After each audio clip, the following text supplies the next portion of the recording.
आखिर राजा दशरथ की ऐसी कौन सी नारी थी जो आदि ब्याही और आदि कुंवारी थी? जानिए कैसे। प्रिय दर्शकों, आज हम आपके सामने एक ऐसी कथा लेकर आए हैं जो आपके मन को आश्चर्य और रहस्य के भंवर में डुबो देगी। यह कथा उस नारी की है जिसके बारे में सुनकर आप सोच में पड़ जाएंगे। एक नारी जो आदि ब्याही थी और आदि कुंवारी। क्या आपने कभी सोचा है कि ऐसा कैसे संभव है? क्या कोई ऐसी कहानी हो सकती है जो प्रेम, त्याग और वचन के बीच इस तरह झूलती हो कि वह इतिहास के पन्नों में छिप जाए, लेकिन फिर भी युगों तक जीवित रहे? यह कोई साधारण पहेली नहीं, बल्कि रामायण के उस गहरे रहस्य का उद्घाटन है जो धर्म, कर्तव्य और विश्वास की नींव पर टिका है। क्या राजमहलों की दीवारों और जंगलों की छांव में कुछ ऐसी घटनाएं घटी हो जो कभी दुनिया के सामने नहीं आई?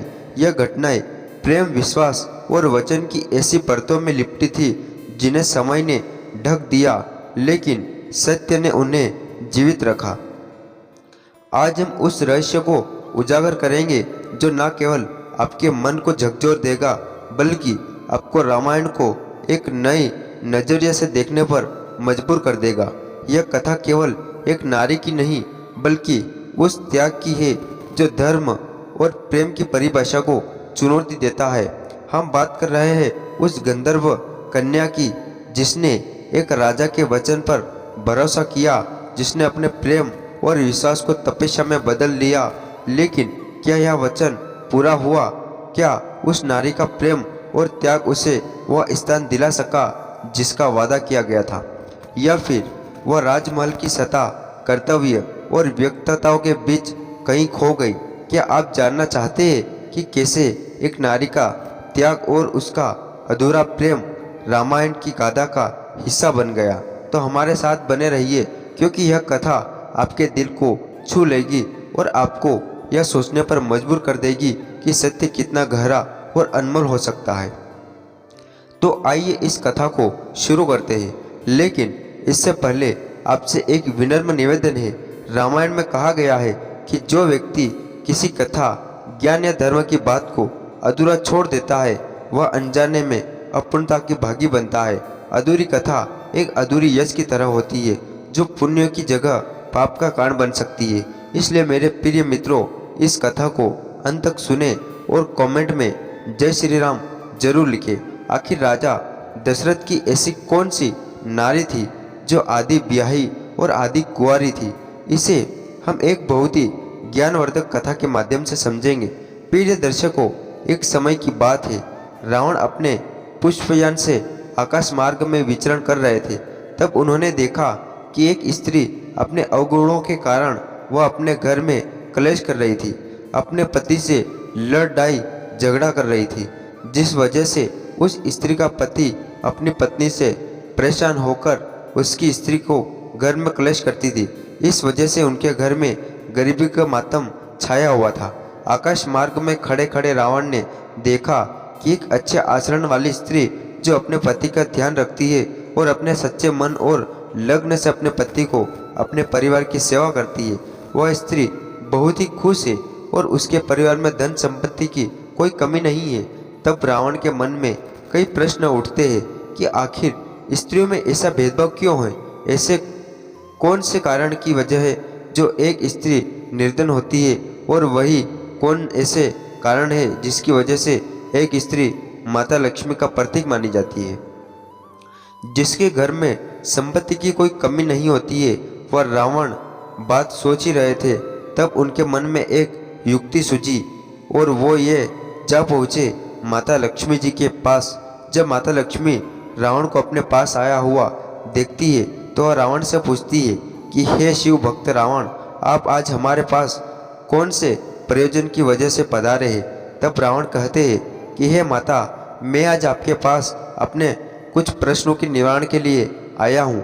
तब माता लक्ष्मी कहती है, हे रावण, कहिए आपके वह प्रश्न कौन से हैं जिनकी मंशा से आज आप हमारे पास पहुँच गए हैं? आप अपने प्रश्नों को पूछिए, मैं आपको प्रश्न का उत्तर आपको अवश्य दूंगी। तब रावण कहते हैं कि हे माथे, आज जब मैं आकाश मार्ग में विचरण कर रहा था तब मैंने देखा कि एक स्त्री अपने घर में कलेश करती है, जिसकी वजह से उसके घर में गरीबी का मातम छाया हुआ था।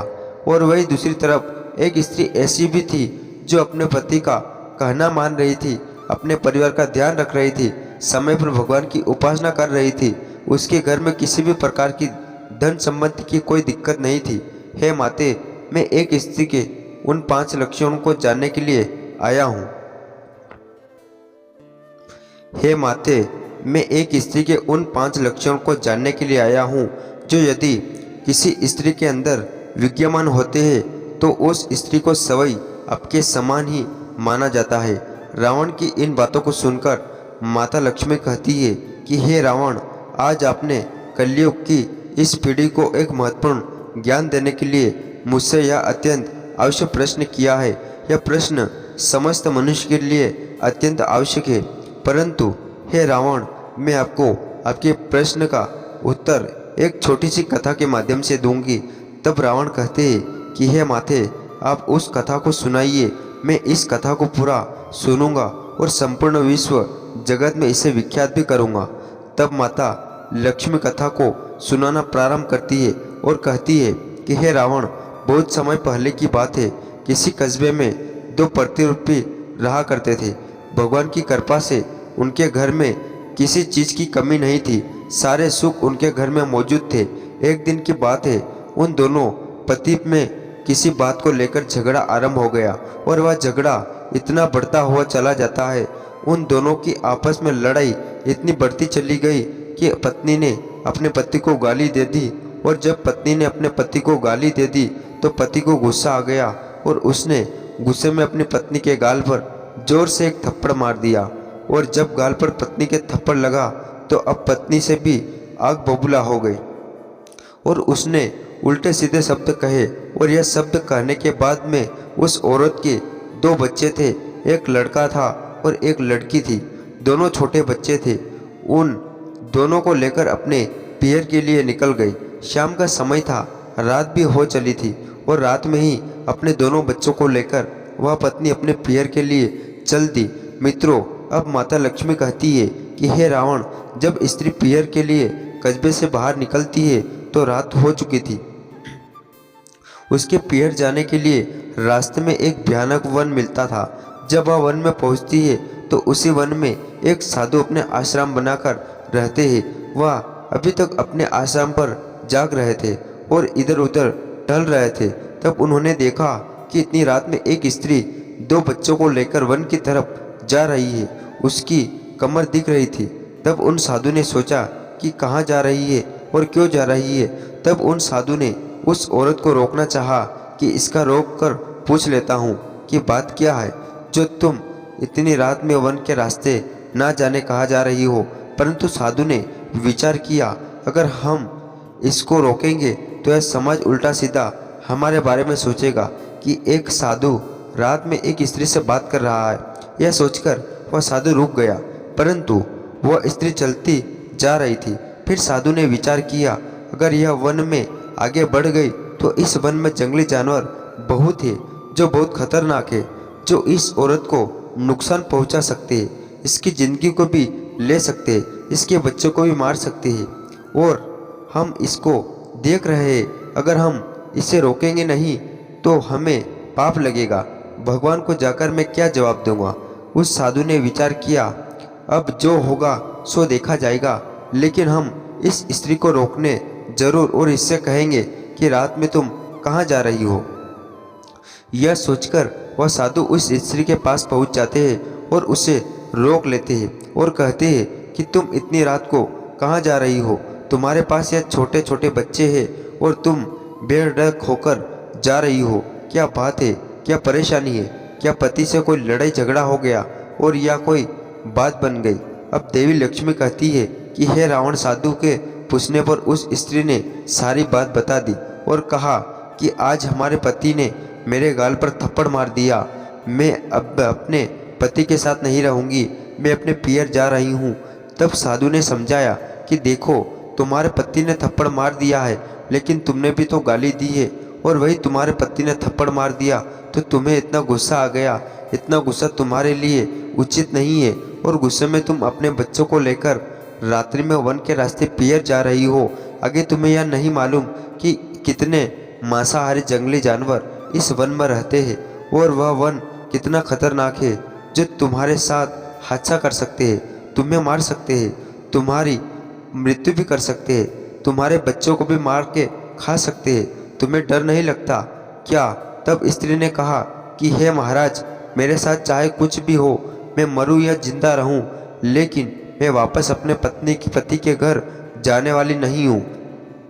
उस साधु ने उस स्त्री को बहुत समझाया, लेकिन वह स्त्री उस साधु की कोई भी बात मानने को तैयार नहीं थी। तब साधु ने कहा, ठीक है, जब तुम वापस अपने पति के घर पर नहीं जाओगे तो हमारी बात सुनो। आज रात्रि में तुम यही ठहरो मेरे आश्रम पर, और जब सवेरा हो जाए तुम दिन में निकल जाना, तब तुम अपने पियर चली जाना। अब वह स्त्री उस साधु की बात सुनकर सहमत हो जाती है और उसने कहा, ठीक है, मैं रात्रि में आपके यहाँ रुकती हूँ, सुबह होते ही निकल जाऊंगी। इधर आश्रम पर वह महात्मा जी उस स्त्री सहित उनके बच्चों को अपने आश्रम की कुटियों के अंदर ले जाते हैं, क्योंकि समय भी ज़्यादा हो चुका था। रात्रि के समय उस स्त्री और बच्चे को बहुत तेज भूख लगी हुई थी। तब महात्मा जी ने उन सभी के लिए दोबारा से भोजन बनाया, उस स्त्री और उसके बच्चों को खिलाया। उससे कहा कि हमारी कुटिया के अंदर आप लोग सो जाइए और हम बाहर सो जाएंगे। और वही हुआ, वह स्त्री अपने बच्चों को लेकर उस साधु महाराज की कुटिया के अंदर सो गई और इधर जो साधु थे वह बाहर सो गए।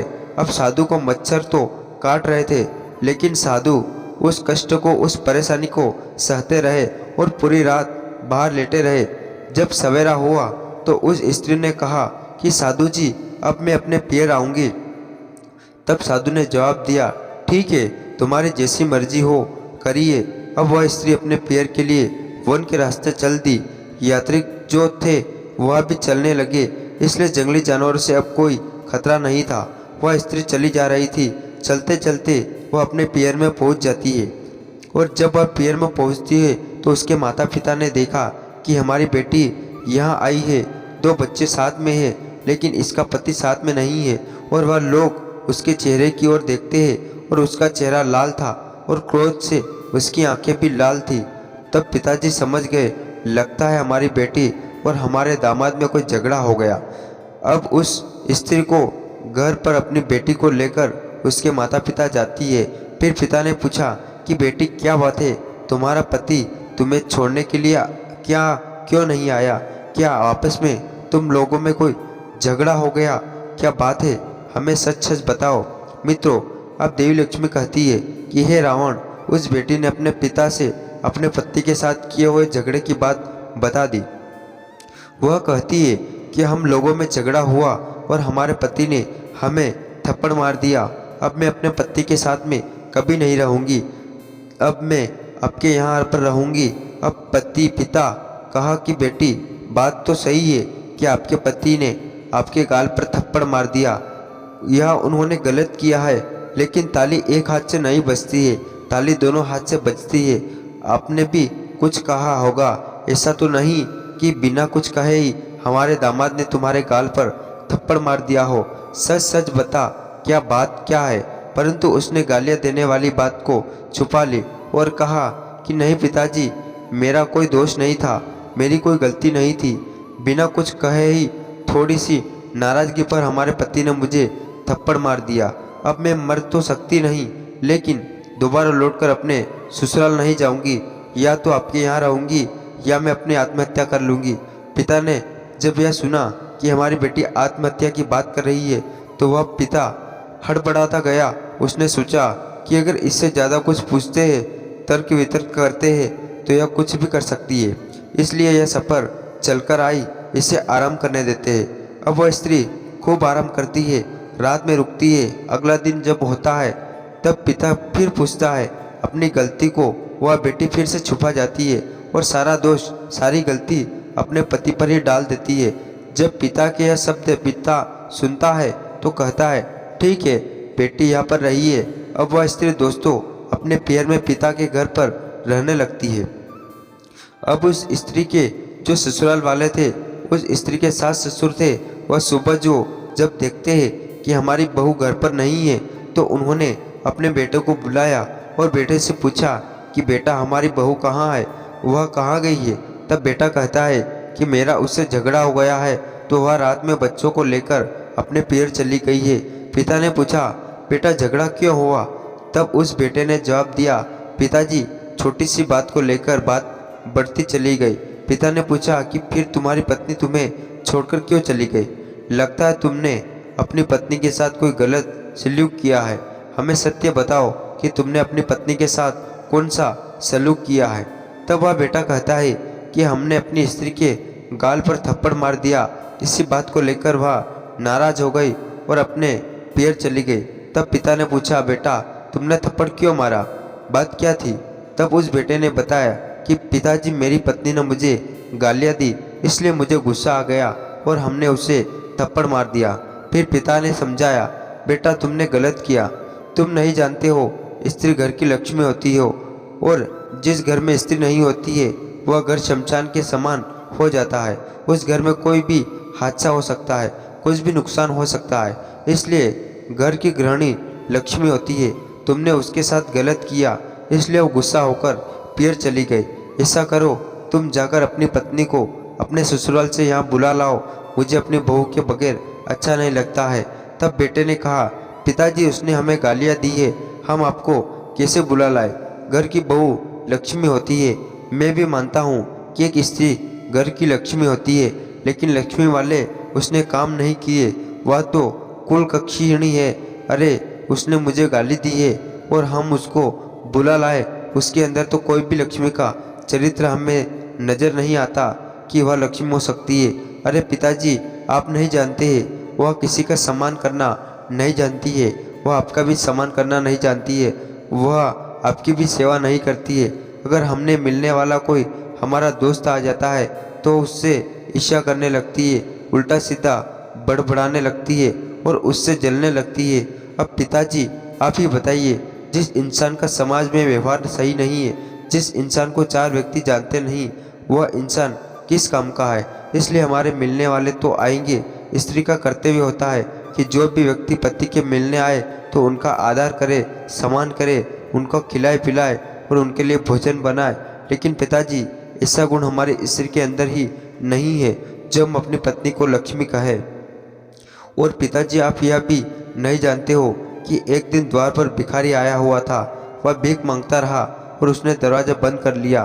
बेचारा बहुत देर तक चिल्लाता रहा माता मुझे भिक्षा दे दो, माता मुझे भिक्षा दे दो। वह बेचारा भीख मांगता रहा लेकिन इसने दरवाज़ा नहीं खोला, इसने उसे भिक्षा भी नहीं दी।